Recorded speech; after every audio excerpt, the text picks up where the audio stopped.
My name is Lon Sobel. I introduced myself at lunch yesterday. I am still the forum chair, and actually will be the forum chair for another several months. And to my left, your right, we have past forum chairs. The topic of our conversation this morning is going to be the practice of entertainment law, past, present, and future. And those that have been able to come to Los Angeles and join us in this conversation are, going from my left to my farther left, is Ken Abdo. Ken, you heard yesterday at lunch, he's with partner in Lohman Abdo in Minneapolis, and he was the forum chair in 2003 to 2005. Farther over to the left is Jay Cooper, who's with Greenberg Traurig here in Santa Monica. He was the forum chair from 83 to 86. To Jay's left is David Given with Phillips, Erlewine, and Given in San Francisco. He was the chair from 2001 to 2003. To David's left is Joel Katz with Greenberg Traurig in Atlanta from 99 to 2001. To Joel's left is David Nachemson, who's partner with Ziffern and Brittingham in Los Angeles here, who was our chair from 1989 to 1982. Ed Pearson is to his left. Ed got our Ed Rubin Award yesterday. You met him yesterday. He is, until quite recently, with Warner Chappell. His affiliation now is Southwestern Law School. So you'll notice we have two Greenberg Traurig and two Southwestern Law School people here. And Ed was the chair from 92 to 95. And to Ed's left is Mike Rudell, who's a partner in Franklin Weinrib Rudell and Vassallo in New York City from 1995 to 1997. What we're going to do is we're going to break this into roughly two sessions, two segments. For 40 minutes or so, we're going to talk about the past as it compares to the present. So together, we'll talk about past and present. And then, along about 45 minutes or so, we'll cut that off and we'll ask our panelists to speculate about the future, which is, of course, the only thing that any of us can do when we're imagining what the future is. So we'll do that too, and we're going to leave some time for you to ask questions in case we don't hit the kinds of things that you're particularly interested in hearing about. The kinds of things that we're going to talk about in kind of a conversational way, rather than my calling on people individually, are these kinds of questions. What kind of work on a day-to-day basis did you do when you first became an entertainment lawyer, and how does that compare to what you're doing day-to-day today? And when you did it at the beginning of your career, did you feel that you were more specialized then than you are today? Or do you find that today your work is actually more specialized than when you first broke in? That's for the lawyers, what actually they do. Then the clients. What businesses were your clients in back when you first became an entertainment lawyer? And what businesses are they actually in today? When you first became a lawyer, how did you go about attracting clients? How did you let them know that you were available and interested in representing them? Is that what you're doing today, or have things changed? Do you go about attracting and calling yourself to the attention of potential clients in different ways today? And then, how big were those entertainment law firms back when you got started? Were they little boutiques, even one-lawyer operations? What has become of the size of entertainment law firms? And then, last but certainly not least, and in fact you might want to sandwich this in early, how was it that young lawyers broke into the entertainment law business back when you first got started, and how do you observe young lawyers breaking into the entertainment law business today? So with that, maybe I'll start way at the far left, but let's do this conversationally. You don't really have to wait to march up the aisle. Mike, you want to get started with any of that, the kind of work that you did then as compared to today and all of that? I think I started in 1968. And I started with a major motion picture company, so there was, clearly I was doing something relating to entertainment. But when I joined the firm at which I presently remain, which was in 1972, there were just three of us, two wonderful men, both of whom unfortunately have passed away, and they didn't know they were entertainment lawyers. Because in those years, I don't think there was a field called entertainment law. They represented famous people. They even represented Lassie and Soupy Sales, along with some other very famous people. actors, actresses, but motion picture companies, some of which have gone out of business.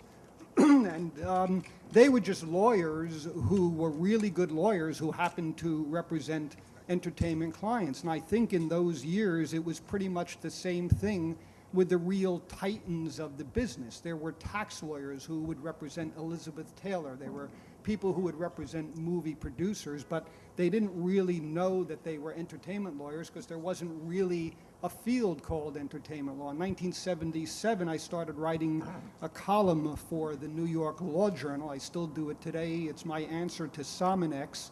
And in all of those years, even then, in 1977, we didn't know what to call it.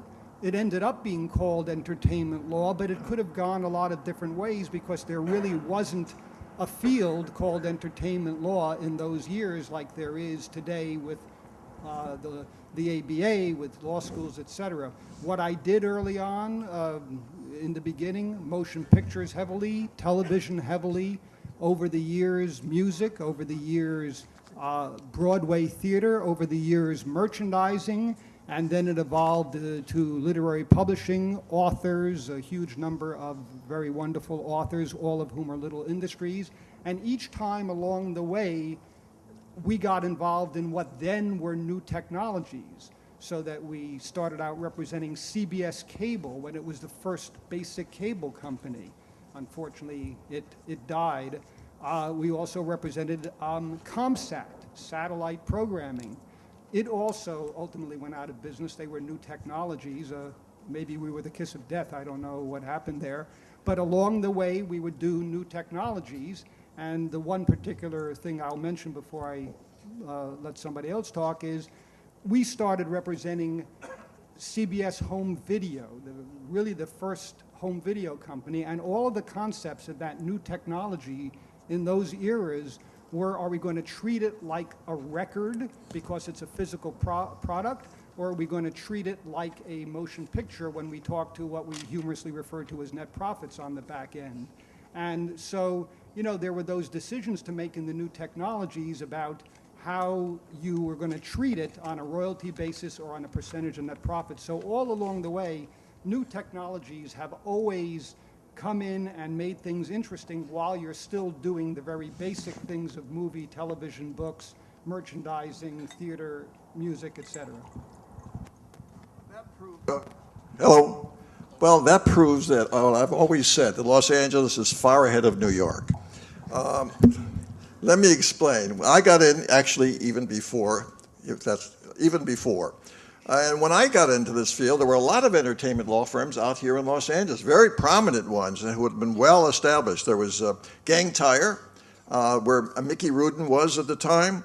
There was Mitchell, Silberberg, and Knupp. There was Rosenfeld, Meyer, and Sussman. There was Kaplan, Livingston, Goodwin, Berkowitz. There was an attorney by the name of Averill Passero. There was Irwin Spiegel Osher, or Irwin Osher Spiegel. He kept changing his name around. There were a lot of law firms out here. It was very, very active. In fact, in Los Angeles at that time, and I'm talking about, I got started somewhere in the middle to late 50s practicing law. There were a lot of these law firms. There was a very active organization here, which to this day remains very active, called the Los Angeles Copyright Society, in which all of the entertainment lawyers were members of, and you can go to those monthly meetings and meet a lot of people and hear some fabulous lectures. It was a very active community at that time. And so there was a lot of places where you can go to learn. Myself, my qualifications for getting the entertainment business was that I was handling a lot of drug cases. I represented a lot of people in the entertainment business who were getting busted for possession. So naturally that qualified me to handle entertainment matters later on. There were opportunities at that time if you had your eyes and ears open. I started practicing part-time because I was an active, well-employed studio musician at that time, had a law degree, but eventually got into the practice of law. But I had places to go to learn. There was the Beverly Hills Bar. They had an entertainment law group. There was the LA County Bar. They had an intellectual property group. And in addition, as I say, the LA Copyright Society, there was a place to go. And also another thing that was happening at that time, the Beverly Hills Bar was very active with the University of Southern California, and they would have a yearly program on entertainment law. And they would always attract somewhere around 300 to 500 people would go down there, and you could meet all of these people who participated. And there was lots of opportunities at that time to learn and to meet the people in the industry. It was really a terrific time.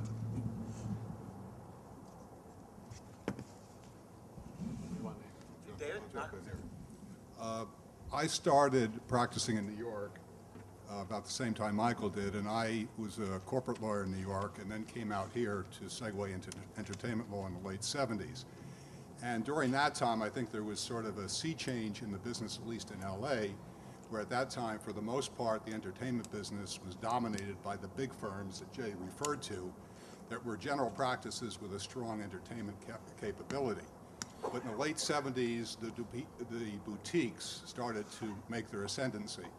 And today, I think the boutiques sort of dominate the talent practice, and the bigger firms, like the O'Melveny and Myers, et cetera, do a lot of the institutional entertainment work. So I think that was sort of a basic transition. And today we find, most of the talent practice seems to be with the smaller firms. Not that the big firms aren't capable, Jay. David, come on now. He's right. The boutiques have a lot of the talent practice, but there are a number of firms like ours that have a strong talent practice throughout the country. There's Loeb and Loeb, who has a very strong talent practice. There are a number of other firms also that have it. So the boutiques concentrated principally on representing the talent and not doing that much of the other work, the litigation, the corporate work, the tax work, and generally sending it out to other qualified firms. Whereas there are some of the bigger firms like Loeb, ourselves, and a number of others that do both, where you have a general practice attached to a talent practice, and so therefore you feel that you can service your clients and you service your clients in the various areas that they need: corporate, tax, litigation, real estate, et cetera, et cetera. There are two different ways. When I started practicing, I always thought that I wanted to not only be an entertainment lawyer eventually, after I discovered that my reception room was filled with criminals, I decided I wanted to try and move that into the entertainment field because my background was entertainment. And so I said I wanted to be an entertainment lawyer, but I still wanted to have a general practice. So I then hired Chuck Hurwitz, which later became my partner. And so he was I designated him the general practitioner, would do everything else, and I was the entertainment lawyer and restricted to my practice. So we were a full-service firm at that time, the two of us. Joel, you want to?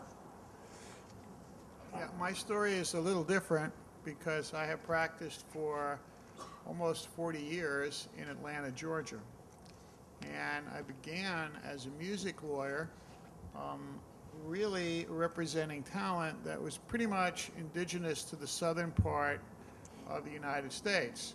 And most of the clients lived in places like Atlanta or Florida. And they basically or Texas, and they were the backbone of the practice. And it was a small practice begun by one person, and then we got up to, at our firm, around 12 lawyers. And then about 11 years ago, I was approached by a few large firms and determined that the best way for my practice to grow would be to have different offices around the world, as this firm was reasonably aggressive in its idea of building offices around the world, and I could find great entertainment lawyers to be in those offices and run them. And so, along with my partner, Jay Cooper, we decided to go to Greenberg Traurig. And we went to Greenberg, and it grew and grew, and now 11 years later, we've got about 70 entertainment lawyers in 9 offices around the world. But the practice is very different. It's no longer just a artist practice. It's a big corporate entertainment practice. We represent large institutions, music and film and television institutions as well. And it's very diverse, and it's also multi-discipline in the sense that we can perform services for all of these clients in all phases of law, from admiralty to zoology, theoretically. And it gives a much broader base of income to the firm from it. David? Well, I started practicing law in 1986 in New York, and I went to work for a traditional midtown law firm that had an entertainment practice within it, a firm that called Phillips Nizer, Benjamin Grimm and Ballin. And 3 years into it, I decided to make a lifestyle decision and move to San Francisco, which very much colored my experience, because I went from one of the primary markets for entertainment-related work to a distinctly secondary market. And like Joel, I was in a market that was driven by its history, primarily in the music business. So when I went to work for my current senior partner, David Phillips, I was representing a lot of the bands that came out of San Francisco in the 60s and 70s. But and those at that time in 1990, 91, 92, those acts were primarily legacy acts. I mean, some of them were still viable touring acts like Santana and Grateful Dead and so forth, but most of it pertained to the legacy, to the existing opus of sound recordings and musical compositions. And so the emphasis was on learning how to protect those rights, how to police those rights, how to pursue claims against third-party infringers, how to make sure that your record label and your music publisher were paying you correctly and on time. So a great deal of my emphasis was in that area. Now, there was certainly was, as I think we all recognize, a sea change in our industry beginning in the mid-90s when the internet came online. And I was active in the Bar Association of San Francisco, and in 1993 or 94, we did a panel called Here We Are Now, Entertain Us, delivering entertainment-related content on the internet. And we had people from Oracle and RSI and AT&T talk to us about the infrastructure that was then being built to allow for the delivery platform that eventually became the World Wide Web. Fast forward to 2001, 2002, the practice that we had by then was a very different practice than the practice that I first started out in say, 1991 with David Phillips. We were by then representing a lot of online music companies, GarageBand.com, LicensedMusic.com. We were representing search engines like Alta Vista. And the practice changed considerably in this respect. We did become more specialized. We became more specialized in digital rights management issues. We became more specialized in deep copyright law issues that really we hadn't confronted before. And we became more specialized in international issues. That has increasingly become a big part of our practice. We've remained a small boutique, however. We like it that way. We represent individuals, but we also represent corporate interests as well. And I guess what I would say in terms of how things have changed, I do think things have become a little bit more specialized in the sense that we definitely have a deeper expertise in international issues and intellectual property issues. And the other thing that's changed for our artist clients is that we're much more about helping to build businesses. Chuck D used to say, own your masters or your masters will own you. And increasingly what I see with either the legacy acts or even with baby and developing acts is you're helping them to preserve their rights and you're helping them to build their own businesses. And so there's a range of issues like everything from corporate formation to partnership agreements to basic copyright and trademark registration practices that have become increasingly important for those clients. So I guess to sum, it has definitely become much more about the digital arena for at least in my practice, and much less about getting an act signed to a record label, getting an act signed to a music publisher, setting an act up with a merchandiser and a booking agent and so forth. Much less about that and much more about building businesses. Ken, let me have you take the mic now, and then I'm going to go to Ed. Go? Yeah. All right. Well, I'm from Minneapolis, Minnesota, born, raised, schooled. Someone said I was born in the basement and never brought up, but it all went down in Minneapolis, and I'm still there. I was a musician, a pretty unaccomplished musician, but real passionate about music, and realized that when I grew up, I wanted to merge my vocation with my avocation. I realized that counseling was my vocation, which I think is really an important thing for any lawyer. All these people are very clear about what they want to be when they grow up, and I think that when you focus in on that, as Joel mentioned to me the other day, when you figure out what you want to do and then you just go at it big time, then things happen. So I realized that that's what I wanted to do, is to merge my vocation, which is counseling, with my avocation, which was music. Try to, scratch a living out of the cold earth in northern Minnesota, in the north part of the country. To do this, which is like swimming upstream in cold water naked, it's very difficult. But with the help of all these gentlemen up here, and actually the leadership is a little more diverse. We have other people that aren't here that represent a little more diversity to our leadership over the years. Not that you guys aren't handsome and powerful, but we want to make that apparent as well. So we have 25 years behind me. My dad started a practice in 1936 in Minneapolis. He represented everything. Very smart guy, summa cum everything. And my brother joined him in the 70s. I joined on with them.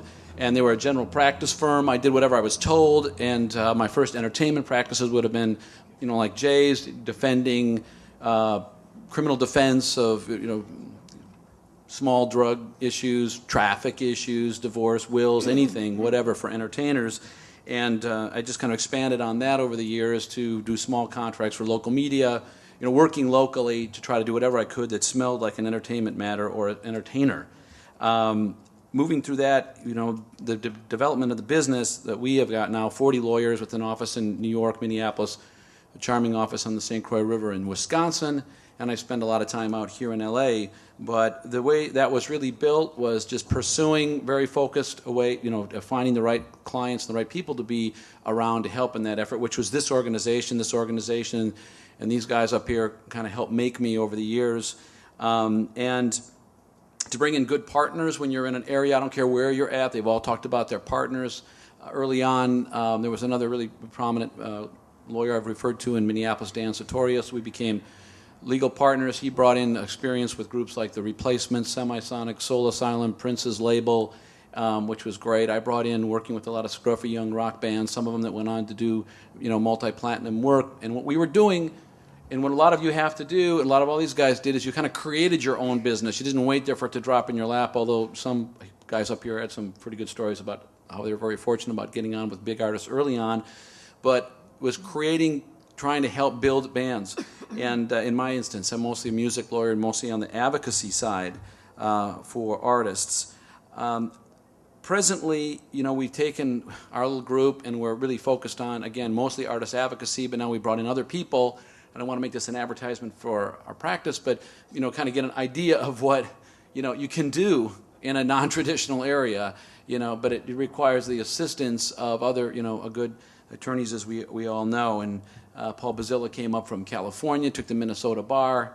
He's 50 years old, and that was a big effort. And, we brought a young athlete with us as well. And, these people came up for lifestyle changes, which is interesting, to live in the Midwest where the overhead was a little less and the quality of life was a little different than where they were experiencing on the coast. Right now, I guess because of we have a shrinking economy in music, the deals aren't as big, they're not as frequent, the artist deals, the advances are smaller, there's less money. Working with young bands has become very, very difficult. It's hard, you know, it used to be there was a big cool element working with young bands, and now we know, David Gibb and I were talking about, seems to be more emphasis now on the economics of deals, economics of young artists, and not that just belief in the investment money available for certain labels to put in on it. So you have to be very circumspect about who you can work with, and how you can risk your money. So we've had to do less of that. Early on, we worked with artists. We put a lot of time in to help them develop and to grow with them. Consequently, we're doing more work now because not taking less time to build our own artists as to getting referrals and working with legacy acts and others that now will seek us out, which has been really great. Right now, I think for those of us, Dan has an independent film practice. We have an IP lawyer. We have a litigation wing now. We've expanded, as been mentioned up here, to provide greater services. I think being a truly boutique firm is more difficult now, as Joel was saying, and others, more difficult because the economics of some of these boutique areas are shrinking. We're now looking more into the future as to, you know, how can you be smart about your business. And again, for those of you who are building your practices, especially if you're in non-traditional areas, you know, it's a big decision of how much entertainment law you can do for whom, and do you couple it with another work, and how do you market. And it's very challenging, but it can be done. It is being done. And I think that the idea is, for me, the past is the same as the future for me. It's focusing on what you really want to do, really going at that, being in the room with the right people, associating with the right people. For me personally, it's still artist advocacy, content representation, because I believe, might be naively, that, you know, no matter what the distribution mechanisms are, whether it's internet, whatever digital platforms there might be, that the machine needs content, and that talent counts and content counts, and that will always be valuable. And if you can stay in that zone, there should be some job security there. So that's the way I see the future. Ed, I left you for last for a couple of reasons. One is so that it doesn't appear to our group that Southwestern Law School has taken over this entire program, but also because you've actually witnessed the changes that have taken place from two perspectives. You're a lawyer yourself, so you've observed them from the perspective of a lawyer, but because you're in-house, you're also a client. And I'm wondering whether the client side of it has given you any particular insights into the way in which the practice of law has changed from referring now to the law firms from whom you consume legal services. Yeah, I think the demands for a lawyer in respect of his or her client has grown dramatically. I was just an example of that from an inside counsel perspective. When I went to work at Warner Chappell Music, Don Biederman would go on vacation, and he would go to Europe, or he would do a road trip, and he'd be gone for 3 weeks. And he would give you an emergency phone number at a hotel if you needed to get a hold of him. But the thought was you didn't contact him for those 3 weeks, and that we all had this sacred time. And I now see emails from a corporate counsel who are going on vacation, and they make it clear that their BlackBerry will be with them at all times, including when they're swimming and so forth, and that this is their cell phone number, and they can be reached at any time. And lo and behold, they will usually respond to emails on, you know, the Saturday night of their vacation. So I think the demands, both in terms of private practice lawyers that I see, and in terms of in-house counsel, and as far as what a client requires of a lawyer, has grown quite dramatically. Just a couple of things, if I could sort of amplify. David made, I thought, a really good point insofar as talking about building businesses. If we can talk about what clients wanted. When I started practicing in 1978, most of the music clients who walked in my door wanted a record deal, and they wanted to know if I knew A&R people and if I could, in fact, help them get a record deal.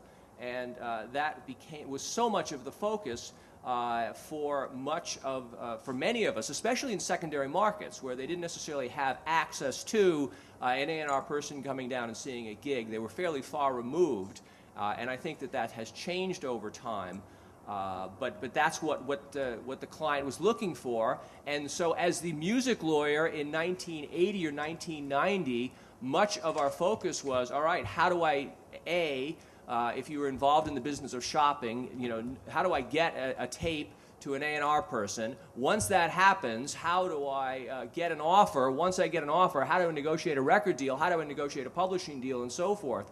And so for so many of us, the focus of what our clients wanted was, how do we get the deal? And what we've really seen in this last 8 years of decline of sales and and traditional sources of income in the music business are fewer and fewer deals, and I've seen that both both inside, and I've seen that occur with my friends who are in private practice. And so the great challenge for us has been how do we shift that practice? And as David pointed out, preserving rights, building business is really the mantra for many of our client relationships, I think, in music.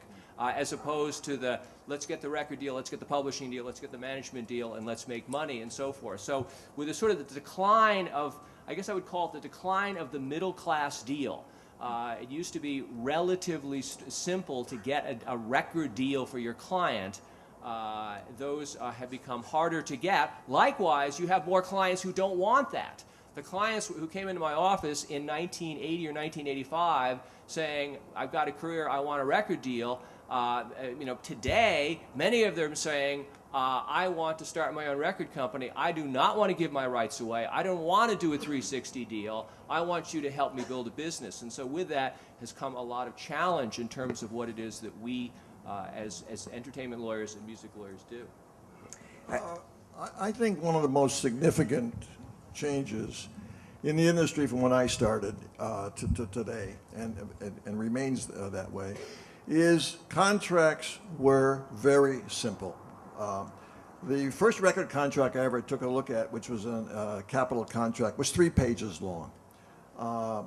In 1978, when the mechanical rate went up and the record companies invented the controlled composition clause, that alone was 10 pages. When you had a record contract that time, it dealt with one thing. It dealt with putting out a record, be it an LP or 45, God forbid what's that thing you put in your car, which was awful? 8-track. The 8-track, which never worked. If you went over a bump, the thing was the thing fell apart and the tape fell out. But we were dealing with LPs, and that's it. We were dealing with LPs and 45s. There was nothing else. There was no such things as videos, and there was no such things as CDs. There was none of that. It was a relatively simple contract. It was relatively, if you knew anything about the business, you could understand the contract. Motion picture contracts were relatively simple at that time for talent. Likewise, television contracts. When you had a motion picture contract, it was all about distributing a motion picture. It wasn't about, it goes on television, it wasn't about DVDs or anything else of that nature. Everything was relatively simple. The world has dramatically changed as we've learned all about how you distribute product, and they're overlapping in a lot of ways. You can't make a motion picture deal these days without knowing about the music rights and the publishing rights and everything that goes with it, and how you exploit it. And you exploit it on cable, and you exploit it on television, you exploit it on pay-per-view. And when you're doing a concert today, they want to record the concerts for the musical act, and so they want to put out a DVD and possibly a combination CD DVD, and then they want to put it on television, then they want to put it on the internet, and they want to put it on television around the world. And possibly make a documentary of the thing. It's gotten very, very, very complicated. We're having to learn more every day. By reason of technology, it's way ahead of what we're doing, and we're trying to catch up with technology. And what we have found today, which was completely different when I entered the business, is there is major war between technology companies and content owners. And we never had such a thing originally when I was there. So it requires an awful lot more knowledge today than ever before. And so you have to prepare yourself. We all have to prepare ourselves on a constant basis. We're learning things every single day. Questions come up every single day that I have no clue as to what the answer is, and we got to go try and find the answer.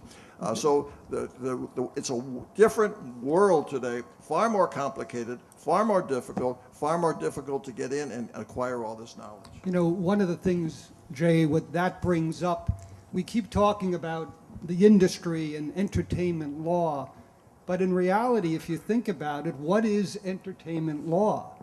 And it goes to how you get jobs in this world today, because entertainment law, unlike, what is the body of law that is entertainment law? You have a real estate. Yeah, you know, that has a body of law. Criminal law has a body of law. Bankruptcy has a body of law. But when you look at entertainment law and you see the diversity here, entertainment law to some extent seems defined by the subject matter in which you are operating rather than the field of entertainment law. So the courses, the seminars that you went to, you talked about music, you talked about book publishing, you talked about movies, you talked about television, and in effect you are defining entertainment law by the subject field. Yes, copyrights, yes, trademarks, of course, contracts, all of the labor, all of this is tangential to what it is that entertainment law is. If you look at the different textbooks that are written on entertainment law, as opposed to music particularly, but Weiler's up at Harvard, or the various ones that have been used, you'll see they're all different because there's not a body of entertainment law. So one of the things about what is it when we hire a lawyer, and we do it relatively infrequently, the first thing we want is a great lawyer. That's number one. Somebody who not only knows how to deal with clients, but does that person have a knowledge of contracts or tax or corporations? Or because when we do a Broadway play, you need to form LLCs and have security. When you raise money for motion pictures, you have SEC work, you have all of that sort of thing. Each one of these areas needs a great lawyer who has great lawyer skills, but unless, I'd welcome somebody to disagree, but I think entertainment law is an unusual breed of a category of law because it's defined by the subject matter, not by the body of law. Rights of privacy, rights of publicity, sure, they all, but that's not what entertainment law is. We don't have our own, quote, body of law exclusive to us. Joel, did you want to?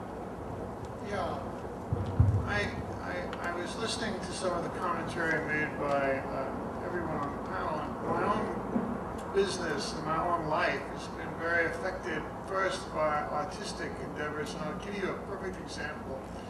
I've represented Jimmy Buffett for over 30 years, and one day we're sitting around in a room, and Jimmy and I are just talking alone, and we talked about a song called Margaritaville. And we said, maybe there's a business here. Let's go try to start some kind of an environmental spot where people can really enjoy the flavor of Margaritaville. And we went down to Key West, and I actually found the first Margaritaville restaurant, bar, speakeasy location, which was right next to Fast Buck Freddy's in Key West.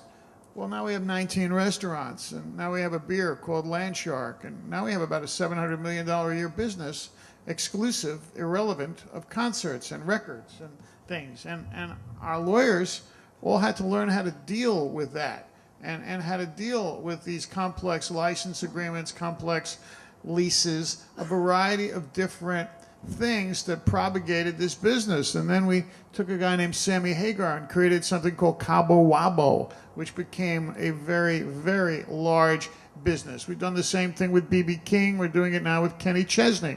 Because my belief is that the public's idea of music has changed. Music is a lifestyle. It's basically indigenous to a lifestyle that people want to enjoy, people want to be a part of, rather than when I was young and bought a record and that was it. I wanted to listen, I wanted to watch, and that was it. It's much bigger than that now, and as lawyers, we have to react to that.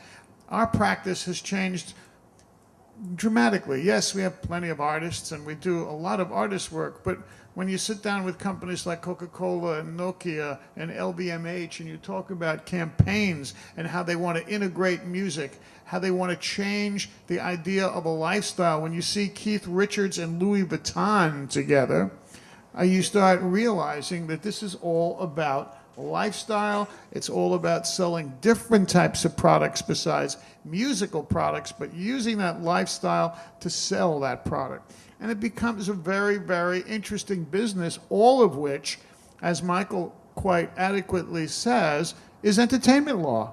So entertainment law is defined as whatever the entertainment lawyer doing it wants to define it as.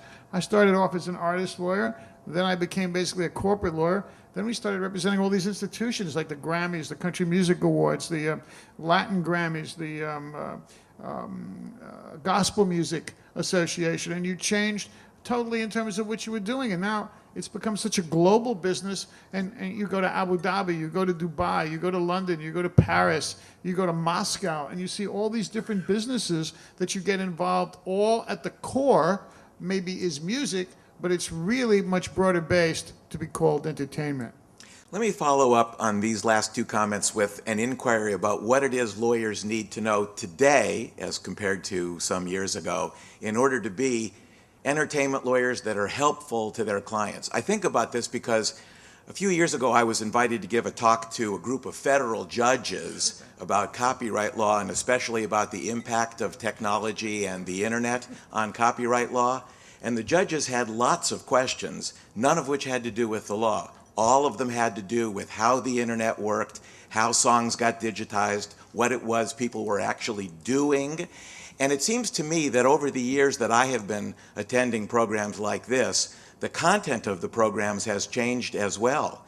When I first began doing programs like this, most of the panel discussions had to do with recent developments in the law, with an occasional panel that had to do with business. Now it's exactly the reverse. Most of the panel discussions deal with business points in the belief that entertainment lawyers need to know their clients' businesses, but you already bring a sufficient knowledge of the law to the panel. So think back over your careers. In the beginning, did you need to know as much about the intimate or intricate workings of your clients' businesses as you need to know today, or do you need to know more today about the business than you did back then? Can I respond to that first? One thing that I don't think has changed much is that technology has always been ahead of the law, and we've always been chasing technology, and now more than ever that's the case, where technologists seem to be leading the music business around by the nose. So that's a little different now that technology has turned out to be so aggressive. It's harder to catch up, and so it's a lot of the business discussions that dominate a lot of the transactions you're talking about. The other thing that I think hasn't changed that much is it's certainly a lot about what you know, and it continues to be really more important who you know. Because when you come to a client for counseling, now more than the past, it seems they want to know what else you can add, what value you can add to what they're doing. Who do you know? What contact? Entrepreneurial. It's an entrepreneurial effort, as Joel just described. And I think everyone here, you can sense that there are entrepreneurs up here that are saying, what do we bring to the party? Not just reactive legal advice, but proactive legal advice, relationships, ideas, things that we may not ever have an equity piece in. Things that, they're not things that we'll necessarily own and be able to trade. We just add value to it and whatever the compensation arrangement is. But it continues to be uber entrepreneurial oriented, even faster and more importantly than before. And so relationships and value added seems to be more expected by the lawyers. That's my experience. Lon, you make a great point. We can't negotiate a contract today without understanding the business that your client is in, be it music, television, motion picture, or internet, or what have you. You have to understand all the parameters of it. Branding has become such a big, gigantic thing in this industry where major companies, American Express, Coca-Cola, et cetera, General Motors, they want to be associated with a star name, perfumes, jeans, you name it. You have to understand the business that your client is in, what they're capable of. So whether you're a music lawyer, a television lawyer, a motion picture lawyer, you have to have the broad understanding of the business that your client is in, because your clients not always are in one business. A music client is not necessarily only in music anymore. They're in an internet business. They maybe have a clothing line or a restaurant chain, as you will. Likewise, in television and motion picture people in talent.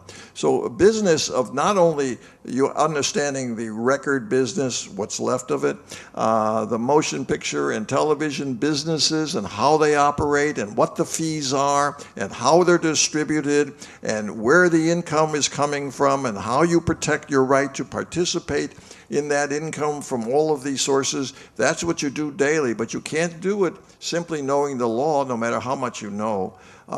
It all starts with the copyright law. Everything starts with the copyright law, followed by the trademark law, followed by contract law. But from that point forward, it's basically business. Business, business, business. So I think everyone on this panel feels that they themselves, while they have certainly law backgrounds, I believe we all consider ourselves business lawyers. We're business people, and that's what we do. We are, while we may not be CEOs of our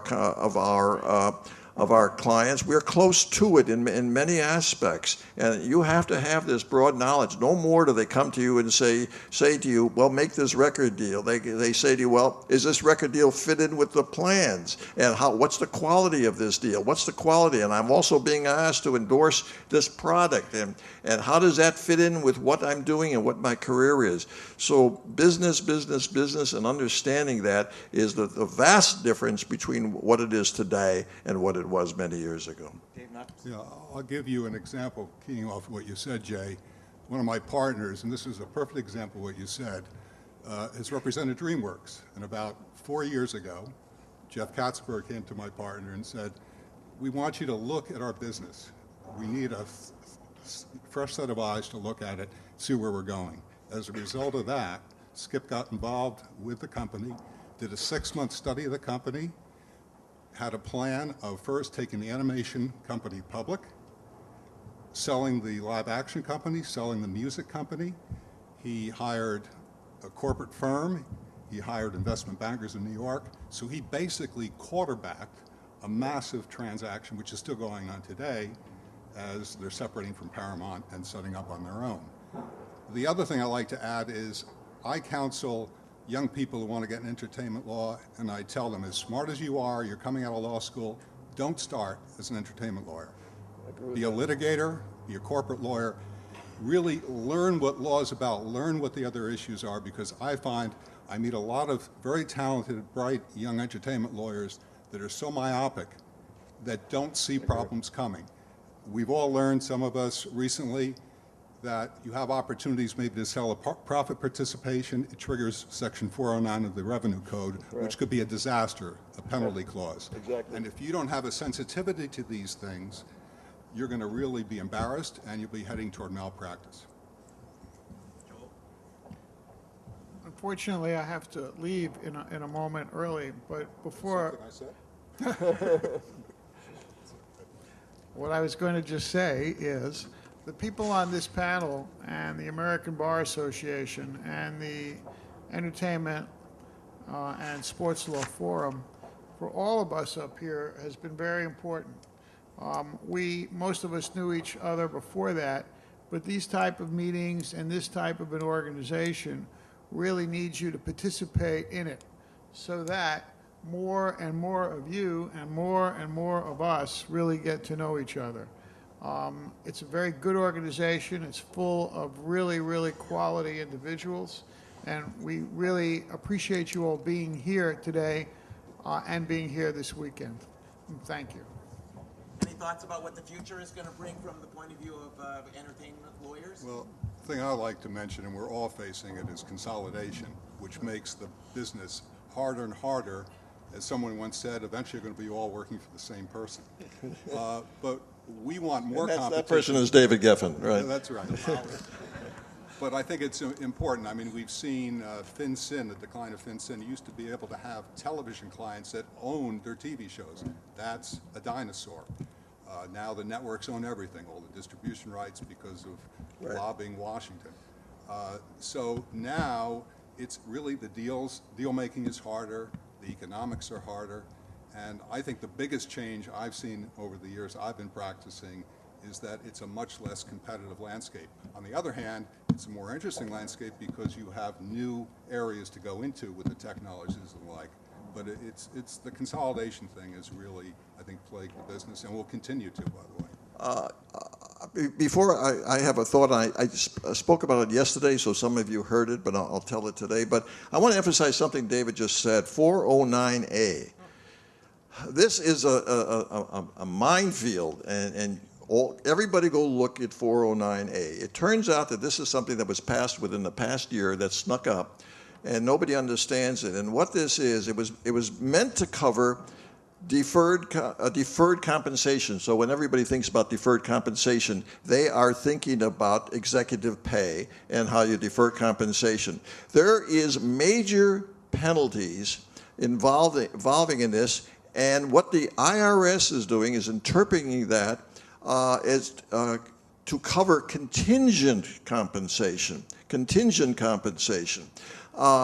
Very, very briefly, and I won't go into any detail, it's very, very complicated. You better do some studying on this because it affects everybody in this room. Do they need to know it before next December?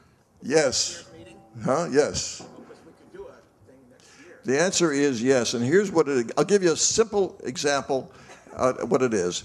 There is a severe penalty if you don't fall within the rules, and the severe penalty is an additional 20% tax, amongst other things. And what it is, for instance, let's say you're a recording artist, and your contract says you get your royalties 90 days after the end of each half year, and you received certain contractual advances. Now you're a recording artist, and you received $500,000 contractual advance to go in and record and deliver the product. Now you've reached $400,000, and you're going to go over budget. You're going to probably need another $100,000 and $200,000 extra than what the contract says. And if the record company pays you, you got a problem. And the record company has a problem because they have to report that. If you are a television artist or a motion picture artist and you have a profit participation and you go in and you say, "Can you advance me another couple $100,000 against my profit participation on the next statement?" Penalty. So go take a look at it. It is really. I just was alerted to this thing recently by one of the studios. It is a disaster. Let me make a suggestion if I can, because it may save yourself a lot of angst. 409A was passed in the wake of the Enron situation years ago. They keep saying it's going to come into effectiveness December 31st. They put it off, I believe, for 3 years in a row. It is now going to come into effect, and they mean it this December 31st, despite letters of appeal from some of the most major corporations and law firms. Become familiar with it, i.e. know it exists. But 409A, if I'm not mistaken, has 435 pages of regulations. For mere mortals like me and some others here, it is incomprehensible. You're not going to master it unless you spend an awful lot of time. I was involved in a deal with a major motion picture company with a highest level executive. It took 4 months to make the deal for his terms. It took 7 months afterwards to negotiate and finalize the 409A provisions. That company had 2 major outside law firms. They were disagreeing with each other on the same provisions. I can tell you that if you want to look at it and try to master it, be my guest, but when you must know it's there and then get experts to guide you if it's relevant, because it is really a tremendously difficult thing that we're all wrestling with who get into these things. It has to do with executive employment agreements, at least as much as what Jay was talking about, and you really have to get an expert, because your client, it's not the employer or the company who suffers. As Jay said, it is the client who suffers and has to bear the penalty.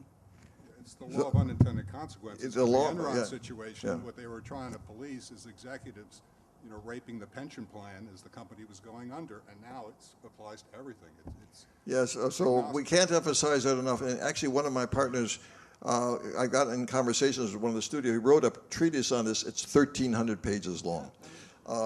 So don't attempt to do it yourself. Understand it. Now, let me talk about the future. Let me get back to what I think is relatively good news. In my estimation, as I say, something I said yesterday, and I still believe that to be true. Everybody carries a cell phone or a PDA at this particular point. The public, I think everybody understands that the public wants their content, access to content, at a reasonable price that they feel is a reasonable price. Sometimes it's nothing.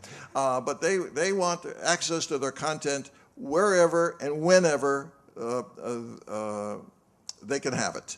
So if they're in a hotel room in France or a hotel room in Hawaii, or they're at home or wherever they may be, they want access to everything. They want their music, they want to see television shows, they want to see movies and all that. Right now, there is the technology. It's here. It's increasing on a daily basis, or maybe about an hourly basis, where all your content will be stored in a jukebox of the sky of some sort, and you will get through your ISP, through your phone company, through one of the various services out there, all of that content to this device. Now, not that you will be watching it or listening to it on that device, but wirelessly you will be able to then put it on your television or your stereo system or whatever you have, wherever you are. And the whole idea is that you will be paying an access fee, much like with cable, where cable or satellite television, where you pay a fee and you get all of this product, and you don't know what you're really paying generally or what you're paying for. And eventually, at some particular point, there will be a charge for all of this, because what it's going to be, instead of having physical content, you will be paying for access. And you will be paying a monthly charge. And then the big issue will be, how do the motion picture, television companies, record companies, record publishers, et cetera, how do they divide up the money? But that's what the public wants. They have said it over and over and over again, and at some point, all of the companies that we deal with on a daily basis are going to have to come up with a solution to that. More speculation about the future? Questions from the audience? Ed, did you want to say something? Yeah, if I could, just a couple of comments.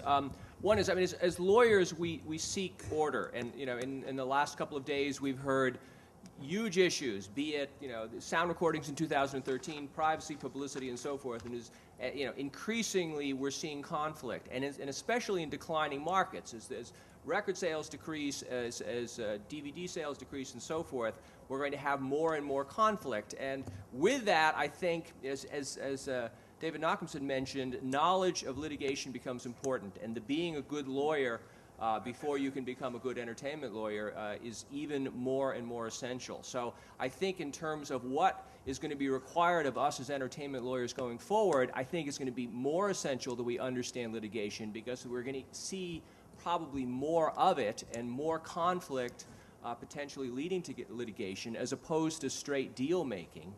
And also, just amplifying what was said in terms of understanding businesses, there used to be a point in time where you could be a motion picture lawyer or a music lawyer and understand the economics of that business. We now have to understand the economics of 10 or 20 businesses. So if you are involved in any aspect of entertainment, you have to understand how the gaming business works, and how the economics of a Guitar Hero works, and how the economics of YouTube works, and so forth. So the challenges on us, I think, going forward are really quite exciting. While we're looking for the easy answers, if there are easy answers, there's going to be less and less need for us. And I think in the short run, all of these huge issues we confront are going to challenge us, but they're also going to give us a great opportunity to try to come up with solutions, and meanwhile dealing with some of the conflicts that I think we're going to see in the short run, and I think we're going to see a number of those.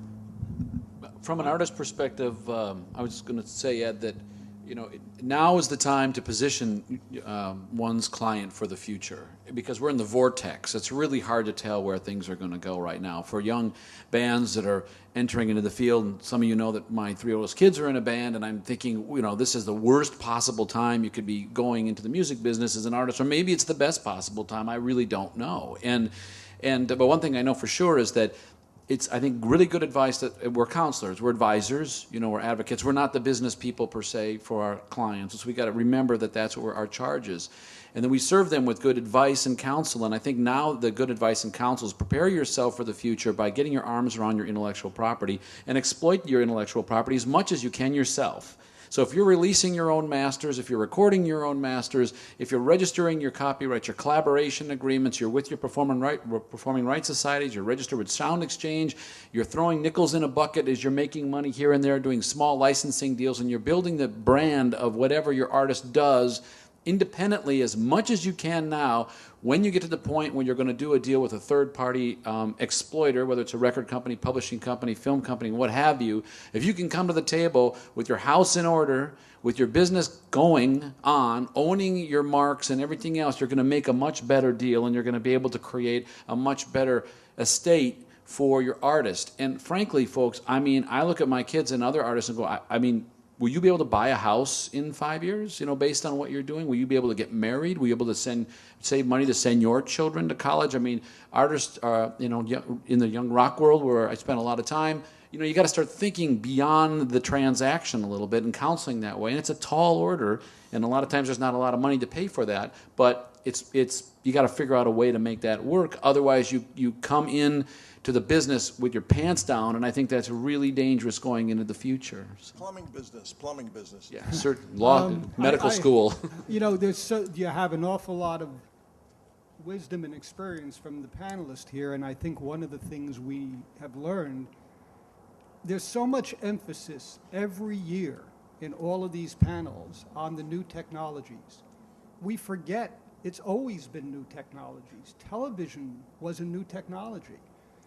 Cable was a new technology. HBO came along. Satellite came along. Now we're in internet, and we've gone in publishing with electric. There's always a new technology. We're not that much different than history has taught us. We have to learn from the past. The one practical bit of advice that I can try to give in that regard is that we're in the business. I mean, we're not an Eleemosynary Institute at our firm. We do pro bono work, but we're in the business to try to make a good living for our attorneys. That means, how are you going to make money on the clients who are going to walk in your door?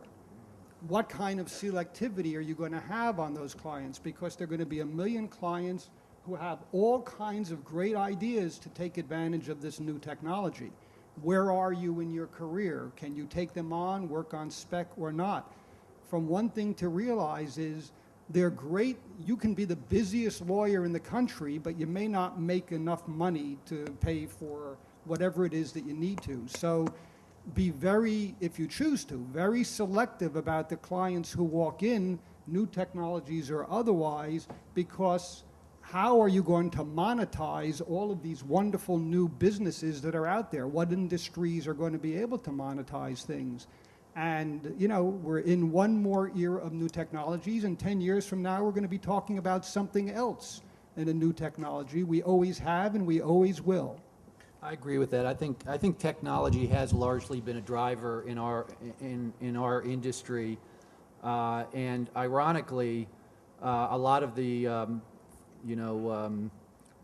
bread and butter entertainment entities that are out there were largely afterthoughts of technology companies.